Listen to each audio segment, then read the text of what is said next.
नमस्कार दोस्तों, मैं भूपेश जवांगन। आज हम लोग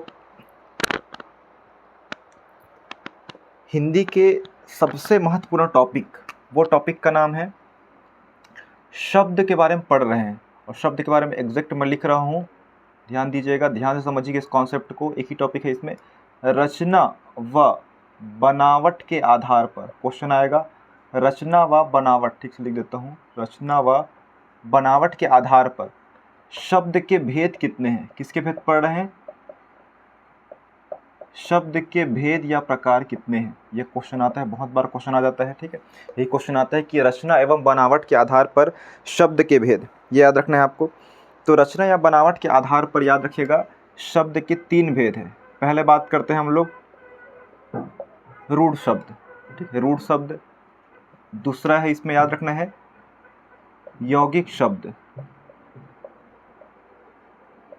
यौगिक शब्द कहलाता है। और तीसरा कहलाता है योग रूढ़, योग रूढ़ कहलाते हैं। 3 हम लोग पढ़ेंगे, जिसमें हम लोग फर्स्ट की बात करते हैं आखिर रूढ़ शब्द क्या होता है। बहुत इंपॉर्टेंट है, उदाहरण आता है कि रूढ़ शब्द क्या होता है। ध्यान से समझिए इसको, ठीक है। ये हेडिंग डाल लीजिए आप लोग, ठीक है, बहुत ज़्यादा इंपॉर्टेंट है। हिंदी में आप लोग क्वेश्चन पर उठा के देखेंगे, चाहे व्यापम के एग्जाम हो, पीएससी के एग्जाम हो, या एडीओ एडीआई के लिए, तो इंपॉर्टेंट है ही है, सभी है, ठीक है। ये क्वेश्चन डायरेक्ट आता है कि रचना या बनावट के आधार पर शब्द के कितने भेद है। शब्द के 3 भेद है, रूढ़ शब्द, यौगिक शब्द और योग रूढ़ शब्द। अब इसमें हम लोग देख रहे हैं, जैसे बुक में लिखा हुआ है, ऑथेंटिक बुक से आपको पढ़ा रहे हैं कि जिन शब्दों के खंड सार्थक ना हो, मतलब जिन शब्दों को अलग अलग तोड़ेंगे और उसमें से किसी का भी अर्थ ना निकल रहा है, ठीक है। थोड़ा बैकग्राउंड डिस्टर्ब हो सकता है, ठीक है ना, क्योंकि आज होली का दिन है, तो बहुत सब लोग इधर डांस नाच गाना में बिजी है और मैं इधर आप लोग को पढ़ाने में बिजी हूँ, ठीक है। तो रूढ़ शब्द में लिखा हुआ है, जिन शब्दों के खंड सार्थक ना हो उन्हें रूढ़ कहते हैं। जैसे कि इसमें उदाहरण, इसमें जो है खंड, सिंपल सही बोलता है, खंड करेंगे, इसका 2 भाग में बांटेंगे, तो खंड इसमें सार्थक रहता है क्या? नहीं रहता है, सार्थक नहीं रहेगा। कैसे नहीं रहेगा? एग्जाम्पल की बात करते हैं, यहीं पे एग्जाम्पल देखते हैं। जैसे कि पानी, देखो पानी हो गया, पानी को मैं 2 भाग में तोड़ूं तो क्या होगा? पा प्लस नी। इसका मतलब कुछ होता है? पा का मतलब कुछ नहीं होता है, ना ही नी का मतलब होता है। सेकंड उदाहरण लूँ, इसमें नाक, नाक लेता हूँ, जैसे ना हो गया प्लस का हो गया।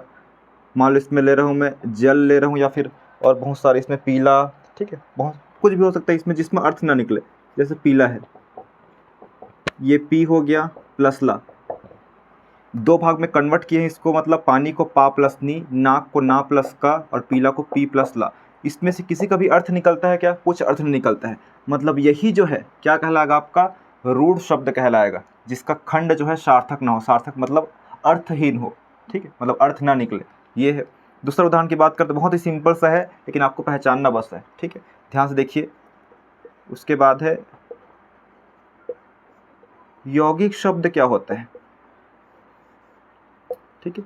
आखिर यौगिक शब्द क्या होता है? इसमें लिखा हुआ है, ऐसे शब्द जो 2 शब्दों से मिल से बनते हैं और जिनके खंड सार्थक होते हैं, उसको हम लोग जो है इसमें यौगिक शब्द बोलते हैं। जैसे कि हम लोग बात करेंगे इसमें, ठीक है, यौगिक शब्द में जिसके खंड सार्थक हो, यही लिख देता हूँ, जिसके खंड जो है सार्थक हो। इसमें क्या क्रॉस किया था उसको, ठीक है, इसमें खंड जो है सार्थक हो। जैसे एग्जाम्पल की बात करते हैं, लिखा हुआ है दूध वाला, इसमें 2 भाग में टूट रहा है, दूध हो गया और वाला दूध देने वाला हो गया, ठीक है।